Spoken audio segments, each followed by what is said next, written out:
Okay, am I going? Yeah, you're on. Okay. I want to talk this morning about the wisdom of a black man.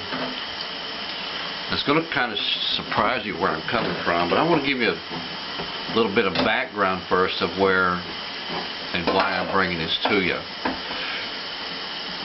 When I was a young man, I was raised in the South as a prejudiced person. Weren't around any black people. I didn't know any black people, and all I knew is that what I heard was true. Being 10, 11 years old. So when I began to meet some black people, I was surprised. Black folks weren't ignorant at all. And one of the things that really shocked me was that they're quite intelligent. A lot of them are. Of course, there's exceptions to every rule, just like the white folks. But I moved from the Deep South to a project housing area in Cincinnati, Ohio. Winton Terrace. Lived on Dutch Colony Drive. And I began to go to school there, and of course there's a lot of folks around there who are prejudiced against white people. And so I had to watch myself carefully every day, walking to school and back.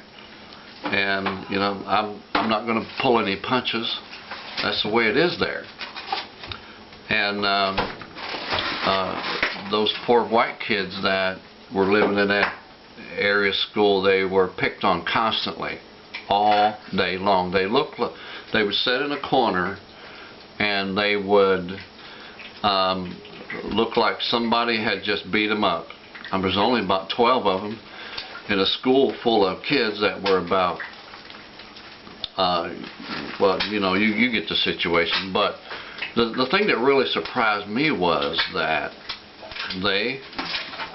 those kids were sharp. I never seen so many straight A students in all my life of those young black men that were there. And they were funny and witty, They had me laughing half the day. And the other half, they had me hiding, you know what I mean? But I want to expel something else too. The curse of Cain is not a black man. Because after the day of Noah, all men are related to Noah. So it's absolutely impossible, because all other men were wiped off the face of the planet except for Noah, his 3 sons, and their wives. Those 8 people that were and Noah's wife. Those 8 people were the only 8 people on the planet, and we are all related to them, even the black men. Okay, so it's impossible for the black man to have the curse of Cain. Some people don't think very far ahead. But this is what I want to talk about. Where did the black man come from? No, I don't want to talk about that.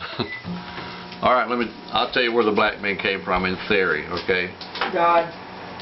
Yeah, the Lord. Same place the yellow man came from and the red man. The Tower of Babel, when he changed their language, he changed their skin color to separate them further. Okay? It was a time of separation. It worked very well. Okay, so anyhow. Alrighty. Now, what I want to talk about today is the wisdom of a black man whose children are still there today. His children are still there today. Okay. And I want to kind of bring this out to you the way I did with my wife this morning, because I want to try to get through some ideas that, preconceived ideas that we have about this, okay? Jethro, Moses' father-in-law, okay? And I'm looking in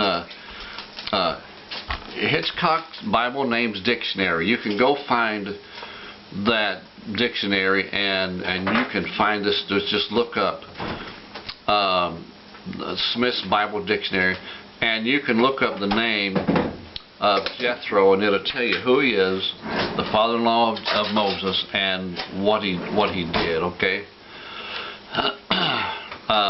He was the name means priest or prince of Midian.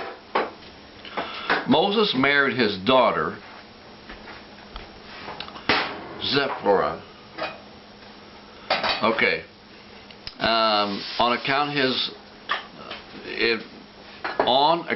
if his local knowledge, he was entreated to remain with the Israelites throughout their journey to Canaan. Okay. Okay, going down.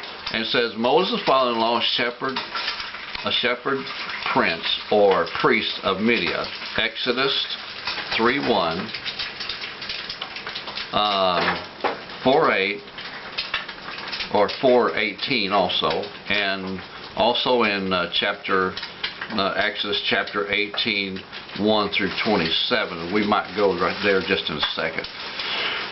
When the Hebrews were at Mount Sinai, he visited Moses and gave him some wise counsel as to the government of the tribes.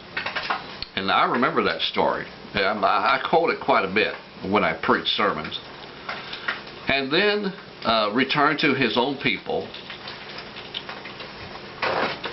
Okay, and Jethro was a worshiper of God, Exodus 18, 10, and 11. And some infer that he was a descendant of Abraham through Midian.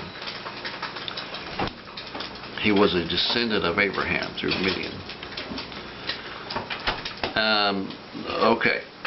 And that's quite possible. Okay, that's quite possible. But, okay, now, here's this man that Moses was, the Bible said Moses was standing before the people day and night. And Moses would be extremely tired. Just wasn't enough time. And Jethro comes to Moses and he says, Moses, he says, look, he says, appoint this certain many people who you know are godly men to counsel for you, because it's impossible for you to do those things which you're trying to do. You know what? A lot of pastors are still trying to do this today in their church.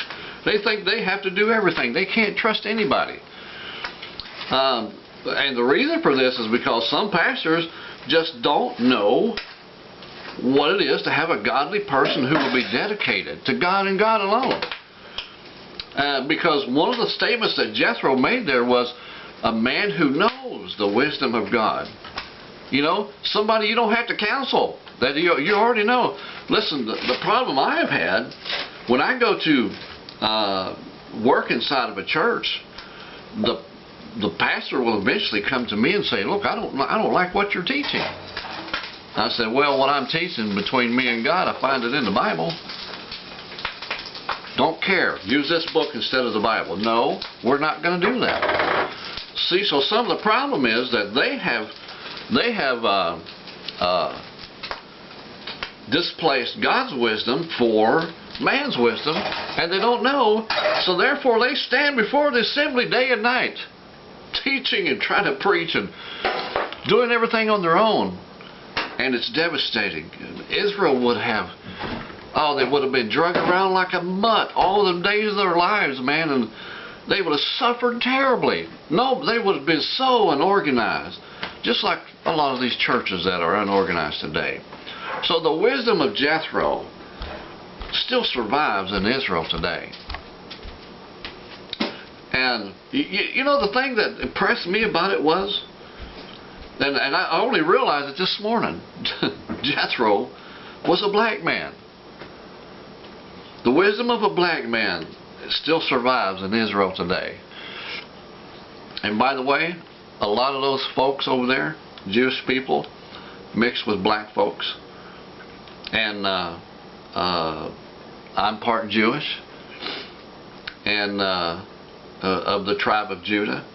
And I'm not sure which tribe it is on my mom's side. But anyways, a lot of businessmen out there today who are prejudiced against black people. You're missing out on a lot of wisdom that you could have. You're missing out on a lot of wisdom that you could have to run your companies by, just because you're prejudiced against something that you think is wrong, or something that you think is weak, or something that you think is inferior, when it's not inferior at all. Jethro didn't come down and take over the place, man. Just the wisdom that he had caused Israel to begin to prosper. Godly given wisdom through a black man. I think that's so neat today. God bless you. Thank you for joining me.